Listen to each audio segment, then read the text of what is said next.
এখন পাশাপাশি কি জিনিসটা সেটা আমাদের বুঝতে হবে। পাশাপাশি মানে হইলো এই যে আমি এখানে দাঁড়ায় আছি, কথা চিন্তা করো, কিন্তু আমি এখানে দাঁড়ায় আছি, যদি আমার সম্মুখে আমার আমার যদি এই জায়গাটাতে দাঁড়ায়, তাইলে এটা কি বলবে বলতো? আমি আমি এখানে দাঁড়ায় আছি, আমি এখানে দাঁড়ায় আছি, ঠিক আমার এইখানে দাঁড়ায় আছে, আমি এখানে দাঁড়ায় আছি, আমার এইখানে দাঁড়ায় আছে, তাহলে এটা কি বলবে বলো? তোমরা বলো তো দেখি। এটাকে বলবে, এটা বলবে সামনে। এটা কি বলবে? সামনে। আমি এখানে দাঁড়ায় আছি, ঠিক আমার এই পাশে, যদি যদি আমার যদি এখানে দাঁড়ায়, তাহলে এটার নাম কি? কথা তো বলতে হবে। এই শোনো, আমার যদি এই যে সম্মুখ ভাগটা, এটাকে বলা হয় সামনে, আর আমার এই যে পিছন সাইডটা, সেটা তো পিছন সাইড, ঠিক না? তার মানে এটা হচ্ছে পিছনে। আর এই যে আমি এখানে দাঁড়ায় আছি, ঠিক আমার পাশে, হয় ডান পাশে, না হয় বাম পাশে, এটাকে বলা হয় পাশাপাশি। এটাকে কি বলা হয়? বলো, এটা কি বলা হয়? এই স্বাধীন, এটা কি বলা হয়? যদি এই যে বলছি কি, আমার হয় ডান পাশে, না হয় বাম পাশে, যদি তোমরা দাঁড়াও, সেটা হবে পাশাপাশি দাঁড়ানো। তেমনি ভাবে আমাদেরকে এই যে 2 নম্বরের মধ্যে বইলে হচ্ছে কিন্তু পাশাপাশি গুণ করি। পাশাপাশি এই কিভাবে গুণ করার কথা কইছে? পাশাপাশি গুণ। দেখো পাশাপাশি গুণটা আমরা কিভাবে করব, মানে এটা হচ্ছে 34 এর পাশে 2 আছে, 34 এর পাশে কি, 34 এর পাশে কি আছে? 2 আছে, 2 আছে। 24 এর পাশে 2 আছে, 30 এর পাশে 3 আছে, 20 এর পাশে 4 আছে। এখন আমরা যেভাবে করি অঙ্কগুলো, দেখো এটা হচ্ছে গুণ্য আর এটা হচ্ছে গুণক। গুণ্যকে গুণক দ্বারা গুণ করে যেটা পাওয়া যায় সেটার নাম হচ্ছে গুণফল। তার মানে আমাদের চিন্তা করতে হবে, সর্বপ্রথম তুমি নিবা এই যে গুণ্যকে কিন্তু নিবা, ঠিক আছে? এই গুণ্য না গুণক, মানে গুণকের গড়টাকে তোমাকে আগে ধরতে হবে। এখানে গুণক আছে 2, এবং চিন্তা রাখতে হবে এই গুণকের ঘরের মধ্যে বা গুণকের কুটার মধ্যে, কে কে বুঝছো আমার কথা, কে কে বুঝো না? এখানে আছে তোমার 2 অঙ্ক, আর এখানে আছে 1 অঙ্ক। 1 অঙ্ক তো মানে সিঙ্গেল একটা অঙ্ক, ঠিক আছে? তার মানে এটাকে বুঝাবে একক। এই গড়টা কিন্তু এককের গড়, আর এইখানে কিন্তু আছে এককের গড়, দশকের গড়ও কিন্তু আছে, আছে না?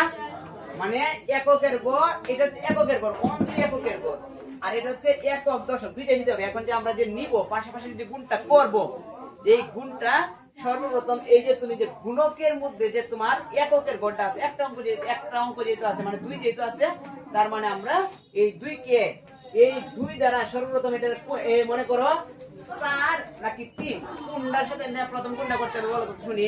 4। কেন 4 এর সাথে করবা বলো তো শুনি?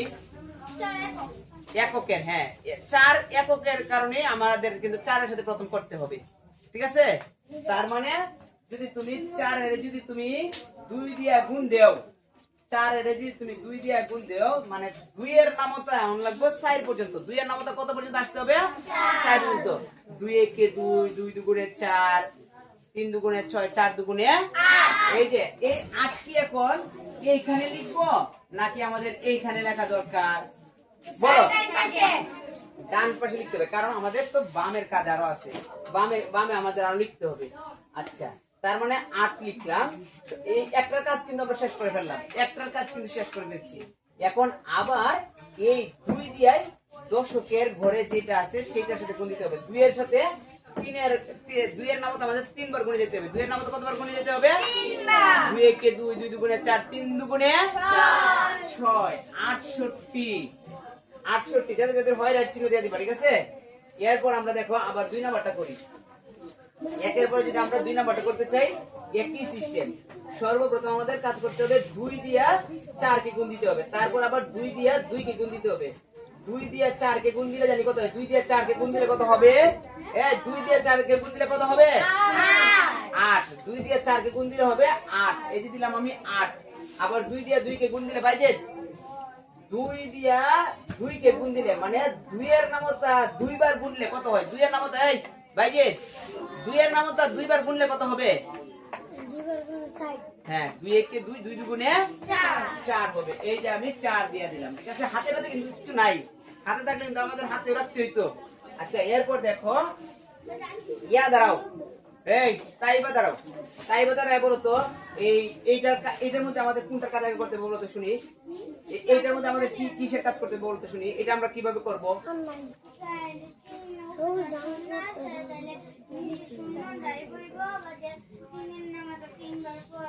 হ্যাঁ, কাটতে দেখ সুন্দর। আমি কি মোট কথা সে বুঝতে পারছে এবং আমাকে যেভাবে বুঝিয়ে দিচ্ছে আমি কিন্তু সেভাবে বুঝিয়ে নিচ্ছি। মানে সর্বপ্রথম 3 দিয়ে 0 গুণ দিলে হবে 3 এ 0 3 এ 0 0। তারপর আবার 3 দিয়ে 3 কে গুণ দিলে কত হয় জানি? 3 তিরিকে 9। আচ্ছা শেষ, বসো তুমি। এখন এরপর আমরা 4 নম্বর অঙ্ক করি। দেখো 4 নম্বর অঙ্কের সমাধানটা আমাকে করে দিবা কে? সজীব দাঁড়াও। সজীব বলো তো এইটা আমরা কিভাবে করব বলি তো বলছি।